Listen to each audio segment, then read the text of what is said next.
Imagine this. What if the secret to wealth creation isn't just about hard work, investing wisely, or even winning the lottery, but is deeply rooted in the ancient wisdom of the Bible?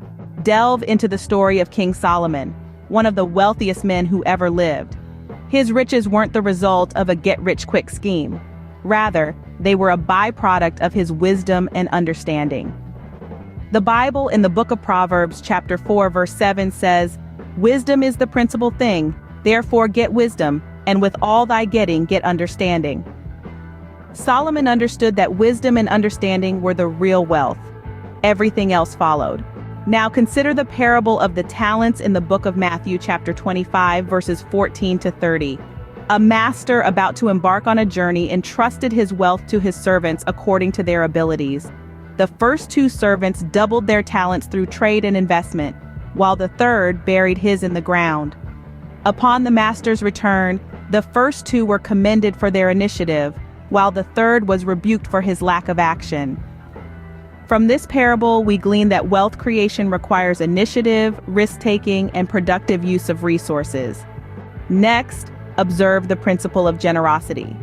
The Bible in the book of Proverbs, chapter 11, verse 24, teaches us that there is one who scatters yet increases more, and there is one who withholds more than is right, but it leads to poverty.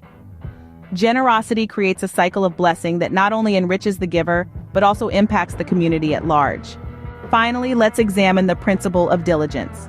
Proverbs chapter 10, verse 4 tells us, "He who has a slack hand becomes poor, but the hand of the diligent makes rich." Diligence, persistence, and hard work are integral to wealth creation. Now, it's essential to remember that these principles are not magic formulas. They require faith, patience, and obedience.